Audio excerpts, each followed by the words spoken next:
Hi friends, welcome to Harini kitchen. ಇವತ್ತು ನಾನು ಒಂದು ಜ್ಯೂಸ್ ರೆಸಿಪಿ ಜೊತೆಗೆ ಬಂದಿದ್ದೀನಿ.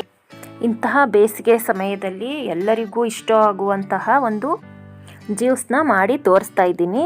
ಅದು ಮಾಡೋಕ್ಕಿಂತ ಮುಂಚೆ ನಿಮಗೆ ಗೊತ್ತಲ್ಲ, ಪ್ಲೀಸ್ ನನ್ನ ಚಾನಲ್ಗೆ ಸಬ್ಸ್ಕ್ರೈಬ್ ಆಗಿ ಮತ್ತು ಪಕ್ಕದಲ್ಲಿ ಕಾಣುವಂಥ ಬೆಲ್ ಐಕನ್ನ ಕ್ಲಿಕ್ ಮಾಡೋದ್ರಿಂದ ನಾನು ಹಾಕೋ ರೆಸಿಪೀಸ್ ನಿಮಗೆ ಮೊದಲು ಬಂದು ತಲುಪುತ್ತೆ.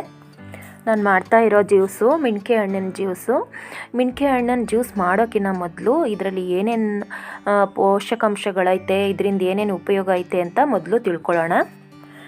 ಈ ಮಿಣ್ಕೆ ಹಣ್ಣು ಕಲ್ಲಂಗಡಿ ಹಣ್ಣು ರೀತಿಯೇ ಅತಿ ಹೆಚ್ಚು ನೀರಿನಂಶನ ಒಳಗೊಂಡಿರುತ್ತೆ. ಇದರಲ್ಲಿ ಯಾವ್ಯಾವ ಅಂಶಗಳೈತೆ ಅಂದರೆ ನಾರಿನಂಶ, ಪೊಟ್ಯಾಷಿಯಮ್, ಕಬ್ಬಿಣ, ಫೋಲಿಕ್ ಆಮ್ಲ, ವಿಟಮಿನ್ ಸಿ ಮತ್ತು ಎ, ಇನ್ನು ಇತರೆ ಪೋಷಕಾಂಶಗಳು ಇದರಲ್ಲಿ ಹೇರಳವಾಗಿ ಸಿಗುತ್ತೆ. ಇದರಲ್ಲಿ ಅತಿ ಹೆಚ್ಚು ಪೋಷಕಾಂಶಗಳು ಇದ್ರೂ ಕೂಡ ಇದು ಲೋ ಕ್ಯಾಲೋರಿ ಆಗಿರೋದ್ರಿಂದ ಈ ಹಣ್ಣು ತಿನ್ನೋದ್ರಿಂದ ದಪ್ಪ ಆಗ್ತೀನಿ ಅಂತಲೋ ಅಥವಾ ಶುಗರ್ ಇರೋರು ಈ ಹಣ್ಣು ತಿಂದರೆ ಶುಗರ್ ಹೆಚ್ಚಾಗ್ಬೋದು ಅಂತಲೋ ಭಯ ಇರೋದಿಲ್ಲ. ಯಾಕೆಂದರೆ ಇದು ಲೋ ಕ್ಯಾಲೋರಿ ಆಗಿರೋದ್ರಿಂದ ಇದನ್ನು ಆರಾಮಾಗಿ ದಪ್ಪ ಇರೋರು ತಿನ್ಬೋದು ಮತ್ತು ಶುಗರ್ ಇರೋರು ಕೂಡ ಭಯ ಇಲ್ಲದಂತೆ ಈ ಹಣ್ಣನ್ನು ತಿನ್ಬೋದು. ಇವಾಗ ತುಂಬ ಬಿಸಿಲಿರೋದ್ರಿಂದ ಬಿಸಿಲಲ್ಲಿ ಎಲ್ಲಾದರೂ ಹೊರಗಡೆ ಹೋಗ್ಬಿಟ್ಟು ಬಂದಾಗ ಈ ಹಣ್ಣನ್ನು ಜ್ಯೂಸ್ ಮಾಡ್ಕೊಂಡು ಕುಡಿಯೋದ್ರಿಂದ ದೇಹಕ್ಕೆ ಶಕ್ತಿನೂ ಸಿಗುತ್ತೆ ಮತ್ತು ದಾಹನೂ ಕೂಡ ನೀಗುತ್ತೆ. ಬನ್ನಿ ಈ ಜ್ಯೂಸ್ನ ಯಾವ ರೀತಿ ಮಾಡೋದು, ಇದಕ್ಕೆ ಏನೇನು ಇಂಗ್ರೀಡಿಯೆಂಟ್ಸ್ ಬೇಕು ಅಂತ ನೋಡೋಣ. ಒಂದು ಮಿಣ್ಕೆ ಹಣ್ಣು ತೊಗೊಂಡಿದ್ದೀನಿ ಮತ್ತು ಒಂದು ಬಟ್ಲಷ್ಟು ಹಾಲು ತೊಗೊಂಡಿದ್ದೀನಿ. ಸಕ್ಕರೆ ಮತ್ತು ಏಲಕ್ಕಿ ತೊಗೊಂಡಿದ್ದೀನಿ. ಏಲಕ್ಕಿದು ಸಿಪ್ಪೆ ತೆಗೆದು ಇಟ್ಕೊಂಡಿದ್ದೀನಿ. ಹಾಲು ಕೋಲ್ಡ್ ಹಾಲನ್ನ ತೊಗೊಂಡಿದ್ದೀನಿ.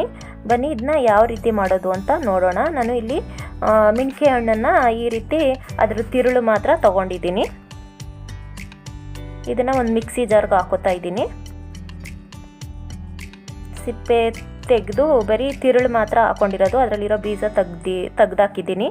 ಅದಕ್ಕೆ ಒಂದು 3 ಸ್ಪೂನಷ್ಟು ಸಕ್ಕರೆ ಮತ್ತು ಏಲಕ್ಕಿ, ಕೋಲ್ಡ್ ಮಿಲ್ಕ್ನೂ ಕೂಡ ಅದಕ್ಕೆ ಹಾಕಿ ಗ್ರೈಂಡ್ ಮಾಡ್ಕೊತಾ ಇದ್ದೀನಿ. ನೋಡಿ, ಈ ರೀತಿ ತರಿತರಿಯಾಗೇ ಇರಬೇಕು.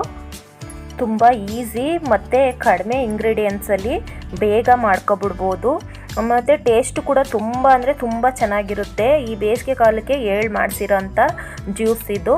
ನೀವು ಒಂದ್ಸಲ ಈ ರೀತಿ ಜ್ಯೂಸ್ನ ಟ್ರೈ ಮಾಡಿ. ಶುಗರ್ ಇರೋರು ಬೆಲ್ಲ ಹಾಕಿ ಮಾಡ್ಕೊಳ್ಳಿ, ಸಕ್ಕರೆ ಬದಲಿಗೆ ಬೆಲ್ಲ ಹಾಕ್ಕೊಂಡು ಮಾಡ್ಕೊಳ್ಳಿ. ತುಂಬ ಅಂದರೆ ತುಂಬ ಚೆನ್ನಾಗಿರುತ್ತೆ, ದೇಹಕ್ಕೂ ಕೂಡ ಶಕ್ತಿ ಸಿಗುತ್ತೆ. ನೋಡಿದ್ರಲ್ಲ, ಆರೋಗ್ಯಕರವಾದಂಥ ಜ್ಯೂಸ್ ಎಷ್ಟು ಬೇಗ ಮಾಡ್ಕೋಬೋದು ಮತ್ತು ಕಡಿಮೆ ಇಂಗ್ರೀಡಿಯೆಂಟ್ಸಲ್ಲಿ ಅಂತ. ಈ ನನ್ನ ರೆಸಿಪಿ ನಿಮಗೆ ಇಷ್ಟ ಆಗಿದ್ದರೆ ಪ್ಲೀಸ್ ಲೈಕ್ ಮಾಡಿ, ಶೇರ್ ಮಾಡಿ ಮತ್ತು ಕಮೆಂಟ್ಸ್ ಮಾಡಿ. ಮತ್ತು ಇನ್ನೂ ಯಾರ್ಯಾರು ನನ್ನ ಚಾನಲ್ಗೆ ಸಬ್ಸ್ಕ್ರೈಬ್ ಆಗಿಲ್ಲ ಅವರು ಪ್ಲೀಸ್ ಸಬ್ಸ್ಕ್ರೈಬ್ ಆಗಿ. Thank you for watching.